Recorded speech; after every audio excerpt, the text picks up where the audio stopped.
Hey, this is Mark. I'm back with another cool episode of Finding Your Summit. And this week we have Christine Schwan. And Christine seems like she's had everything possible happen in her life. You know, bad divorce. She's lost everything, her money. She had to raise 2 boys by herself. She had spinal meningitis. We talk more about what that is when she was 36 weeks pregnant. Can you believe that? She's been near death. She had an eating disorder. She's had all kinds of stuff. And yet through all this, she comes back with the most glorious attitude about life, about the positivity, about things that you can overcome, about just waking up every day. This girl would not get out of bed until she feels happy, which is awesome. And sometimes it takes 30 minutes to do that, but she's not going to wake up with a negative attitude. And that's the way she goes about life. She's really taken her passion into purpose in what she does today. She works with the Cubs and others in terms of really trying to be in that mindful place of living a very healthy and positive lifestyle. So, as always, we love the ratings, reviews. Go to iTunes, share it with your friends, spread the love. And on that note, let's talk to Christine. Bye. Hey everybody, it's Mark back again with another cool episode of Finding Your Summit. And this week we have Christine Schwan, and I'm very excited to talk to Christine because Christine came to me via hearing one of my podcasts, and she was moved by, I'm not sure what episode, but something spoke to her really about overcoming adversity and finding your way with one of the peeps. And this lady has had everything happen to her. I mean, this list is long, and you know, I almost feel bad almost going through all this, Christine, and we'll get into it in a minute. But I mean, talk about somebody who's overcome so much adversity and found their way in life. I mean, it's a great story. So the first thing I want to do is let everybody know that I'm broadcasting from Hermosa Beach, my world HQ, and today we go to Chicago, Illinois, the Windy City. Christine, how are you doing? I'm doing awesome. Thank you, Mark. How are you today?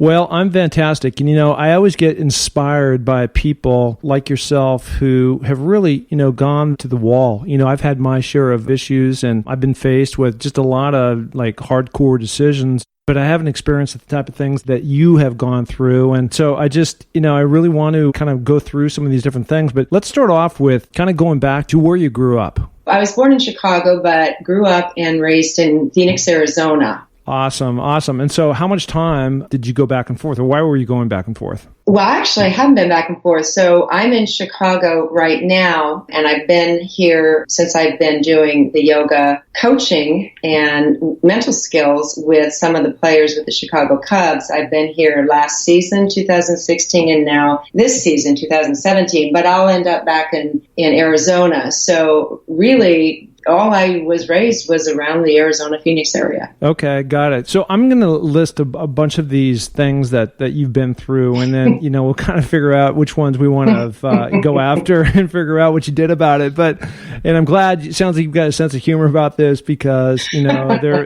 amazing, right? So you had a bad divorce, You lost everything, your money, you ended up having to raise these 2 boys who were 3 and 5 on your own, no help, you were working 2 jobs, you contracted spinal meningitis. I don't even know what that is, as you can tell. You can tell us there. You were near death. You had an eating disorder. I mean, where did this stuff start and where did it end? Well, what really started was the during the divorce, and it was just pretty traumatic. I really got into a bad eating disorder. To me, was the only thing I could control. So by choosing not to eat, pretty much that was what I was doing because that just gave me control over something is what I felt. And I ended up losing quite a bit of weight as well as getting sick. But then I want to jump back one though, because the spinal meningitis was when I was 36 weeks pregnant with my younger son, my second son. I ended up contracting spinal meningitis. They didn't know what it was actually. And what is that? Spinal meningitis is it's an infection of the lining of the spine and the brain, caused either from a virus or bacteria.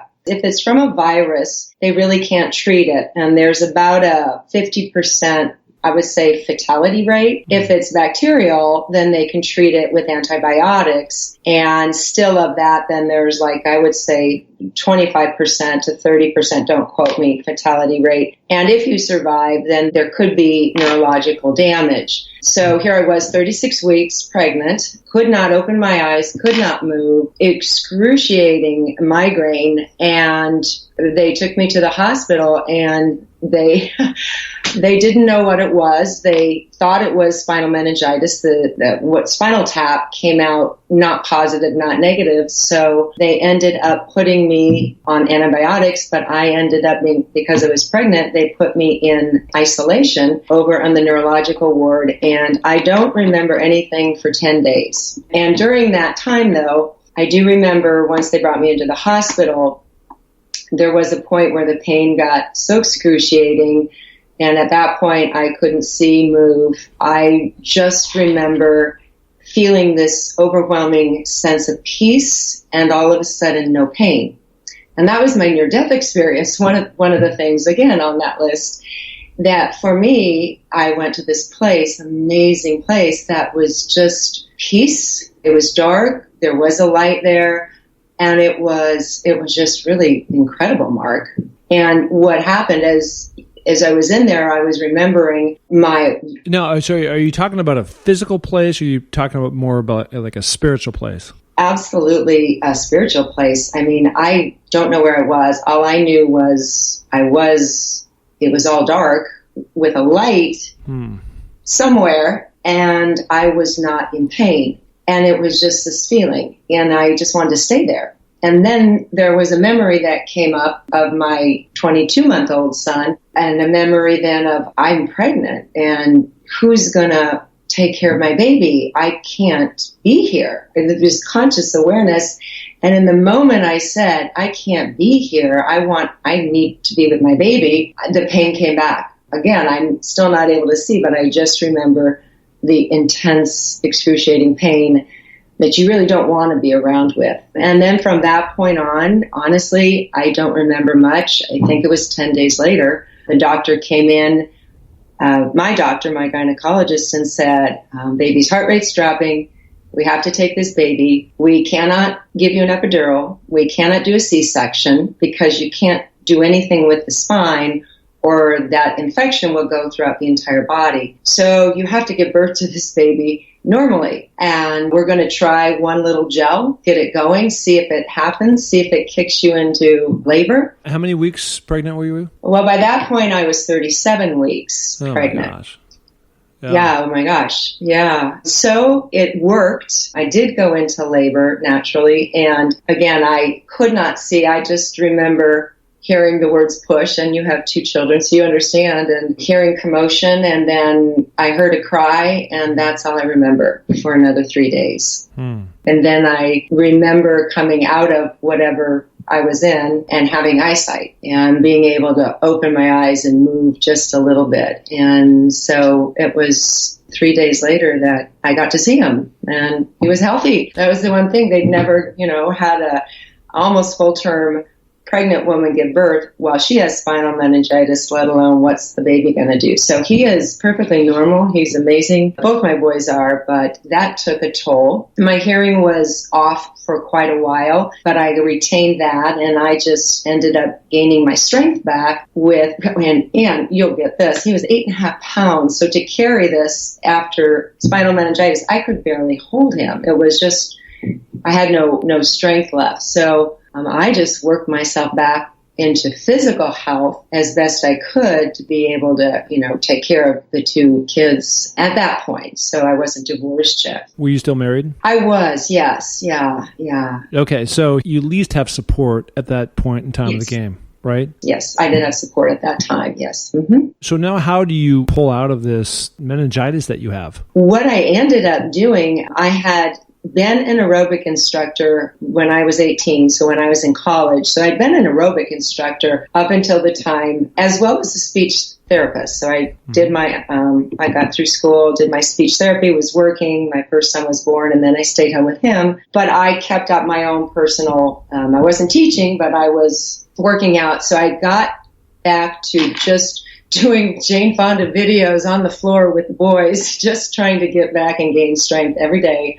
I would do a little bit more to be able to even fully walk without having a massive headache, and to be able to hold Christopher, my younger one, while I was standing and walking around. So it took me about, I'd say, a good 4 to 5 months to feel that I could walk around and be comfortable and confident. And then I got back into teaching aerobics, and I did an aerobic competition when Christopher turned 1 year old. So that was my way to go, okay, I'm better, I'm stronger, I'm getting back. I never really felt back. It was a long time to feel fully in my health, is what I'd say. Well, for those people who haven't had kids, having little ones that close together, and then you throw in boys. I have 2 girls, but you throw in boys with that kind of energy, it's just like a tornado. It just hits your house, right? Like Category 5 hurricane, and it's just enough. And let alone that when you're drained, like the way that you described, it's just physically, mentally, you're sleep deprived. I mean, it's a tough phase of your life to go through. It sure is, Mark, and you're absolutely right. And boys are more physically active. And I just did what I had to do. I guess that's my mindset. I raised the boys and be there. And so I had to get stronger. And my, just always being in fitness and physically active and in sports and an athlete, it just kicks in. And you do what you have to do. So, yeah. Yeah, and side note, too, I don't think they actually have aerobics anymore, do they? Does that still? I mean, I've never thought about this, right? But the whole right, is that true? Yeah, no, I don't think gyms have them anymore. You might see it out there, although you could go online and get the videos out there. But no, it's shifting into CrossFit, yoga, more weight-based, cross training. No, yeah. I think it's, Denise Austin lives down the street from me here. Yes. And, does she? Yeah. I know her. Yeah, Tell she's her great. hi. No, Okay. she's fantastic. She's got energy like bursting out the seams, but she was big into the whole video, Jane Fonda, aerobic, jump up and down and get everybody going, and she was very successful at it. So no, I get that. Okay. So now you recover from all this and you slowly make your way back into the game and feeling like you're alive again. And now it sounds like you must have then hit your relationship was starting to go south, right? Because you talked about having to raise boys between 3 and 5 when they were 3 and 5, right? Yes, yeah, that's correct. So the marriage was going south, and he was a high school coach, and that took up a lot of time. And it just, we grew apart, and there wasn't a solid foundation. Right now, good friends with him, and that took a while to get to, but it was to the point where I wanted to have some counseling to go through all that, and he wasn't on that same page. So decided, okay, I was the one that said, then let's split up or get a divorce, and he just said divorce. So that was that, but it wasn't mutual. So I ended up, the boys and I left the house and left everything. I just took the boys and their clothes and their things and my things and left. And that was my choice. Yeah, so was that you lost everything or you left everything? Well, I had deeded the title of the house over to him. So in terms of any type of equity or to split anything, I say I lost it. I lost the money I put into the home, and just that wasn't important to me. So I didn't lose it. I did walk from it. The boys were, to me, the most important thing. So sure. Yeah. Yeah, it really is amazing to me, and I had to go through this myself, where, I mean, I didn't lose everything, but certainly from the standpoint of blew my mind away, the amount of things that over time, I was married for 24 years, and going through that, the amount of stuff that you acquire, and you're just like, where did all this stuff come from? I mean, I'm sure, and somebody from another country, a third world or something would look at this as like riches beyond riches, and it wasn't. It was just a garage full of stuff, right? Right. Yeah, and so when I finally had moved out and I was sitting there in my place in Manhattan Beach, and I've got like one bed and one dresser, I was like, how did this happen? Right? I used to have so much, but it really boils down to, it's not about stuff in your life that matters. It's really about the things that are in it, like your kids, like my kids, in relationships that you have with other people, that are the key to really, richness, to me, at least in life. Don't you think? Oh, you nailed it for me. And I know everyone's different, but what I believe for me at that point in my life, why I made that choice, was having gone through that near-death experience. That's the best way I can describe it, if you will. I remembered all the people that I loved, and you don't take anything with you. And that knowing is always in me. And so that was really why the only thing that was important are these two young little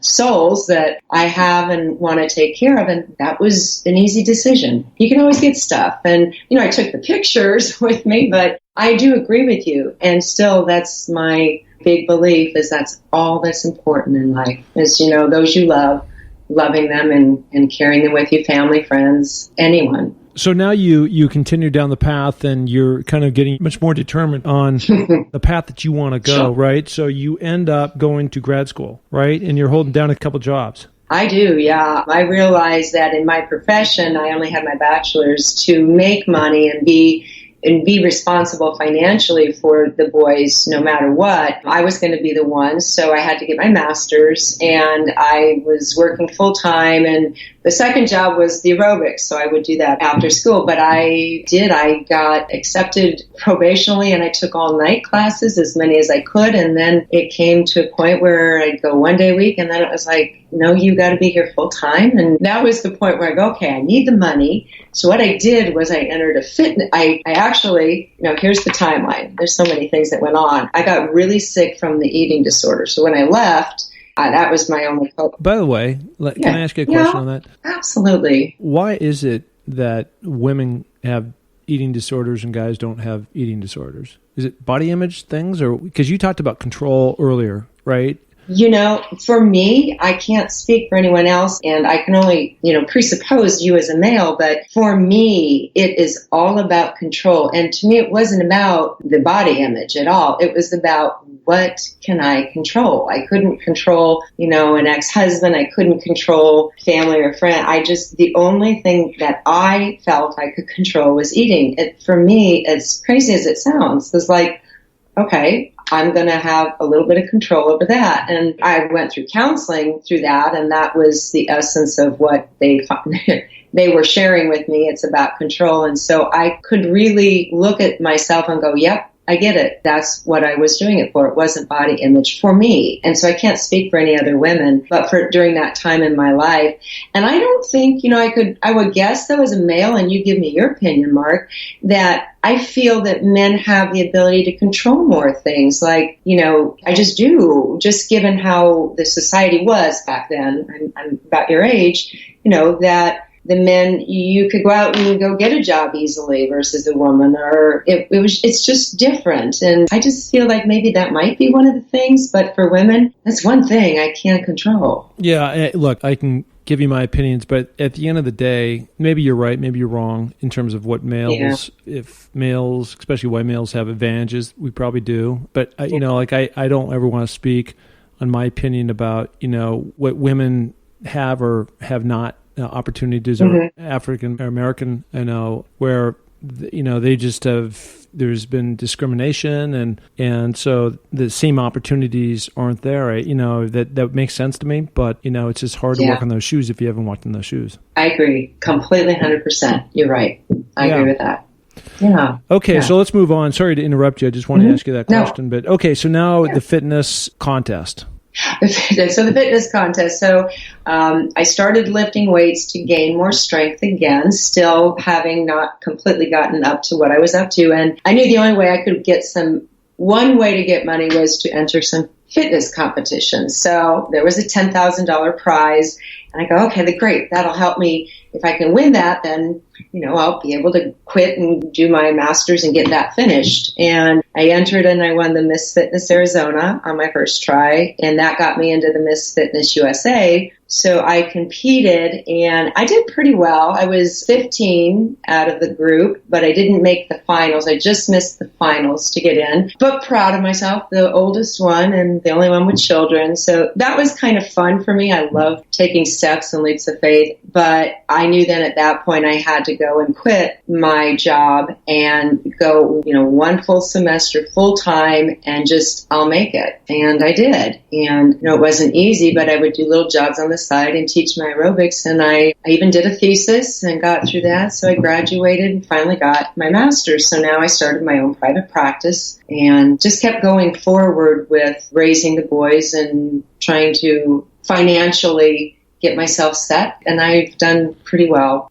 So congratulations on all that. That's amazing. So you talked about the private practice. What is the private practice? Yeah. Private practice for speech pathology. So that's what my degree is in. And I would contract not just myself and my services as speech to schools, also to work with pediatrics, so specializing with young children who have either speech or language delays or syndromes, disabilities, and I would also contract other speech pathologists out to schools, and eventually I built up and I had a small office that I would work out of, and so building all that for the speech therapy aspect of rehabilitation, schools, pediatric children. Yeah, that's great. That's great. Yeah, I mean, it's such a gift when you can give back, in that way, right? Oh, absolutely. And my guess is because you've got such great perspective on all these things that you've had to overcome, right? And,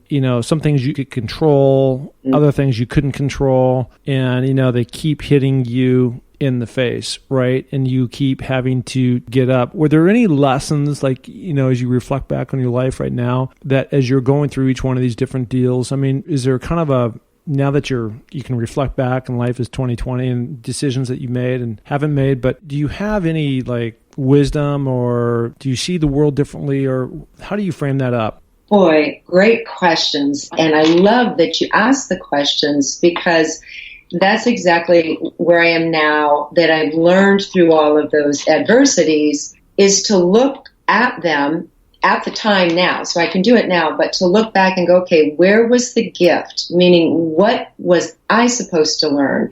It's not about my ex-husband. It's not about anybody else. It's only about me. And so I believe, and I now know through experience, that in every adversity or circumstance or condition, there is always a gift in it if you choose to look for it. You have the choice to look for whatever you want to, but if you choose to look for the gift, you're going to find it. And it's generally a personal growth thing that takes you deeper, takes me deeper into myself, and I learn from it and I grow. And, from that came forgiveness, not just for my ex-husband, but for myself. And it took me to a path of looking at the world differently through eyes of what a blessing everything is that we have, and not to blame. And there's no perfection, and by golly, I'm not perfect, but boy, I so much want to learn, because I'm in such a place of health. I was sharing with you, and my health keeps getting better, and I've learned how, what I believe and what I think about all the time, that the positive, that's what keeps me going and growing. And oh my goodness, what has opened up because of those choices. And I love my life, Mark. I love my family. I love my children. I mean, I feel like I'm the most blessed person on this earth, and it sounds crazy, but we all should. And I know that sounds Pollyannish, and people always just say, you're not always like this. And I'm like, well, yeah, I limit my pity parties, and I have them, but I give it a timeline. I'm done, and then I'll move on. And I just want to keep growing. And generally, that's where adversity comes, at least for me. No, listen, first of all, everything you just said, I absolutely love. And there's a couple thoughts that came to me. Number one is that for sure, the people, I talked to this woman, I don't know, a month ago or so, and she came onto the show, Kathy Eldon. I think you listened to that episode, and it was just so moving. And she had this whole thing about bless and release. And this came on the heels of her 22-year-old son being stoned to death in Somalia after the U.S. had bombed, some village, and he just happened to be in the wrong place at the wrong time, and that's what happened. And, she harbored a lot of anger towards the Somalians for many years, and so she finally got to that point where she was able to really bless and release and really forgive. And in all these things that you're talking about, these choices and these, adversity happens, and now it's our choice to, how do you want to view that? Is that a gift or is that a detriment? Right? Mm-hmm. Absolutely. And everything you're talking about is that you've been able to take that and use it more as a learning experience, as a gift towards making you a better person. And by not holding on to all this negative weight, it allows you to truly soar at such a much higher level. There's another guy a former Raider teammate, Jerry Robinson, that came on a pod, and then one of the early ones I did. And the first thing he said is he wakes up every day with an attitude of gratitude. And I just love that because, again, I'm 6'3", but I could have been 5'2", right? And I'm a certain color and I have a certain personality and there's certain things I just can't control. But the one thing that we can all control is our attitude and how we want to, view the world and what lens that we want that to go through. Absolutely. So, yeah, you've done a great job with that. And certainly it's rolled into, I'm sure it's infectious with the kids that you and the people that you are in contact with in your work. Oh, absolutely. Oh my gosh. Well, yeah, that's another story. But, you talk about the Jerry Robinson quote. When I heard that, I did laugh. I think that's amazing. So what I have taught myself to do, I think I've been doing it 15 years now, is make a conscious decision before I put my feet on the floor to be happy. I will not put my feet on the floor unless I'm happy. I've sat in bed for 30 minutes, at times. But the more the practice kicks in, the more for me it's easier. And I will absolutely, I'm awake, I'm in bed, I will not put my feet down till I am happy. And I don't mean like this giddy, funny happy. I mean truly a grateful, happy. And I set my day. So I'm going to have a day filled with joy and laughter, if you will. And I started with that because I love to laugh. And although I get accused of being serious too much, but I decided, okay, I'm going to try this out. I'm just going to have a day just filled with laughter. I'm thinking, yeah, right. Oh my gosh, by the end of the day, I could barely, stand up. I was laughing so hard, and it finally hit me like, whoa, I intended that. So I do it, and it works for me, and I have fun with that. But no, life is precious. I know that. And to go through life that way, it makes it so much better, right? We're all going to go through adversity. Why not go, okay, I'm just going to have fun with it and enjoy it for the moment, Yeah, I was on Mount Rainier about a month ago, and I was very fortunate to be involved in this. The NFL networks decided to do this feature on me called Life After Football, and we had to meet a ranger up there, and I'll call her Ranger Rick. I can't remember what her name is. She's got the top hat, the little ranger, Smokey the Bear, outfit on, and she came up and she met us at 7 a.m. as the sun was coming up, and the guys, producers, and the film people were getting all their equipment set, and she just walked up and she had such an infectious, positive energy about her, right? And, on a scale of 1 to 10, whatever rating you want to give her, she just elevated herself like another 3 points. She was just such a joy to be around, and everything was great, and, not in a phony way, but in a very authentic way. And it was just, I don't know, it's just, life is just too short and crazy things are happening. And, I think you and I are probably similar this way, is that, I don't want to go and get all knee deep in all the negativity in the political world right now. And I don't want to go and, freak out about North Korea. And, it's just like, that doesn't get me to where I need to be personally, of going to the light, going to happiness, going to all things positive, and really, going after whatever you deem that what you're purposeful about, going after. And for you, it's been this, lifetime journey and ending yourself up in a place where you can, in fact, really give back to people in a very positive way. It's awesome. Yeah, thank you for that. And I agree with you. I mean, the choice what I believe, Mark, is, every thought has a frequency and energy. So if I'm going to go pay attention, and the law of the universe, what you focus on is going to expand, where you put your energy, that grows. We know that, pure physics. So if I put my attention on all the politics and it's bringing me down, I'm feeding that. So I choose to live this life, and I believe that by staying positive, I'm actually like shining a light. I'm keeping the elevation, the mood, if you will, as you were talking, lighter for other people, and just by you talking about what you were, a huge smile on my face, and it made me feel lighter. And that's how I want to go walk around this earth. Doesn't mean I hide my head in the sand, but I just always want to stay positive. Yeah, you talked about the frequency, and one of the things that's great about, as I'm climbing these different mountains around the world, and, we get up in very extreme and in high places, there's no cell towers, there's no connectivity. And so you are literally, it takes you about 3 days to get to a point where you're not checking your phone, and there's no text and there's no emails, but that place of solitude and that place of really becoming clear, and that place of being really void of all the noise, and especially the chaos that goes on. And so whether you have that in your life or not, again, it gets back to what you just said. It's choosing what frequency that you want to be on. I love that term. Mm-hmm. That's exactly right. Yeah, I do too. Thank you for that.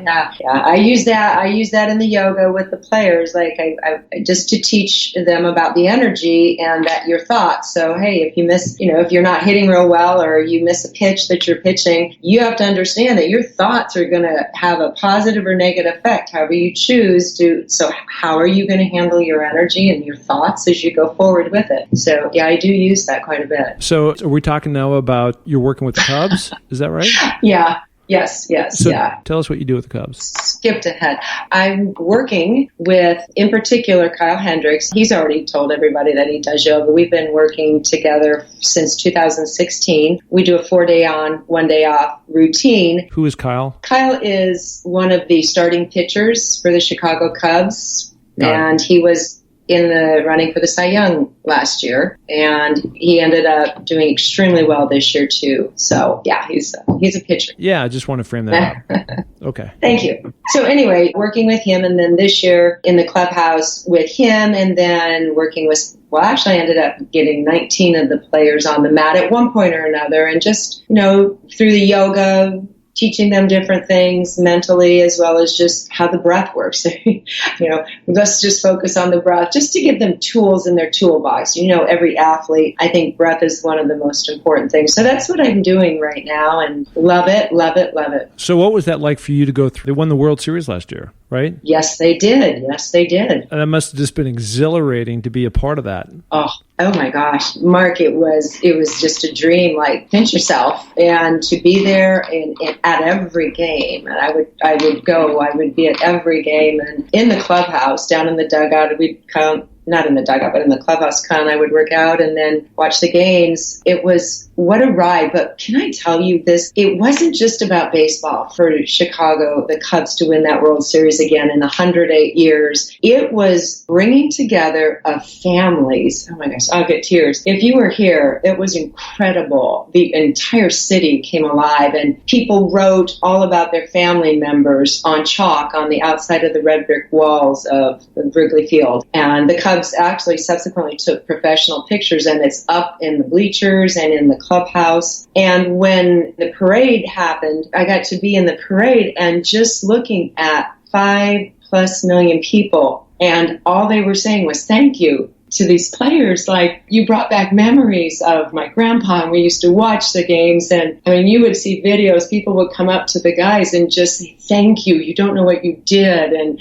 it was just tears of joy. It wasn't about baseball. It brought everybody back together. It was incredible. Well, okay, so I'm a Seattle guy originally. As we talked before, I'm down here in Southern California right now, surviving the 100-degree heat. So in Seattle, there's a band called Pearl Jam. I'm sure a lot of people have heard. And for some reason, I'm not sure why, Eddie Vedder and the gang got, just this thing about the Cubs last year. And then, so I know they had some concerts back there. But, I was really following the Cubs' journey really through the eyes of Pearl Jam. And but I don't know. Yeah, maybe you know the answer, but why they chose to, take on the Cubs as their team, their home team, and vice versa. Chicago took them on, and it seemed like they just thoroughly enjoyed having them there playing concerts and songs. I tell you, I don't know. I mean, Eddie Vedder was at most every game, especially playoffs, and so I don't know if he's a Chicago native. I should know this, shouldn't I? I think he's a San Diego. Oh, originally, gosh. Yeah, but boy, I have no idea. It might be Joe Madden's group. I don't know. But Eddie Vedder was there. I didn't know all the other guys were there. I knew they gave their concerts at Wrigley Field there. But yeah. Oh, good. So you were following through the Pearl Jam, Eddie Vedder. I need to have Eddie on the podcast. We can talk to him about what they answered. Yes, you do. Right?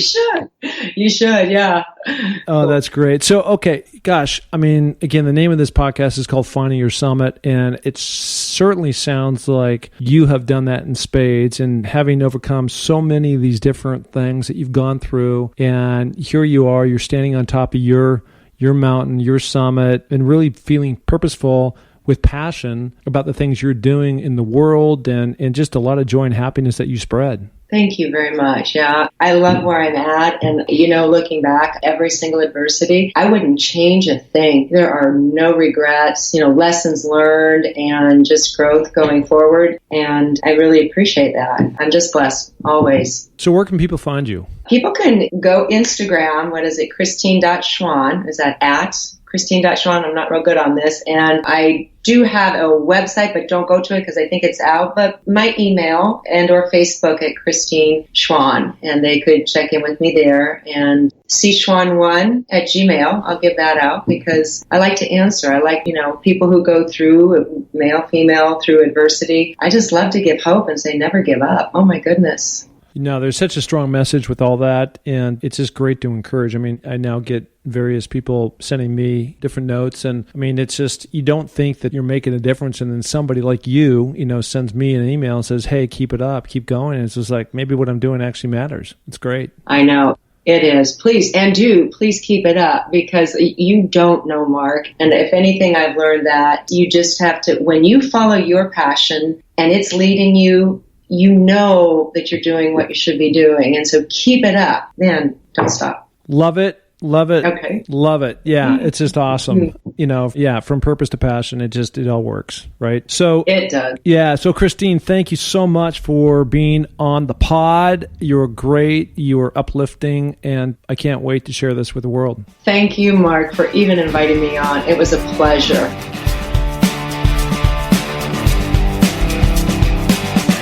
Hey, and thank you so much for listening to the Find Your Summit podcast. We are so glad to have you along for this journey.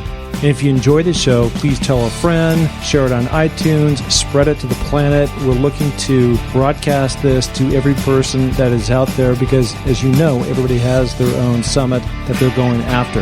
If you're looking to follow my journey, you can find that through my social links on markpattisonnfl.com. That's Mark, M-A-R-K, Pattison, P-A-T-T-I-S-O-N, NFL.com. So, until the next podcast, just remember, clear eyes, full hearts, and remember, it takes a little more to make a champion, so make it happen. Thank you. Bye.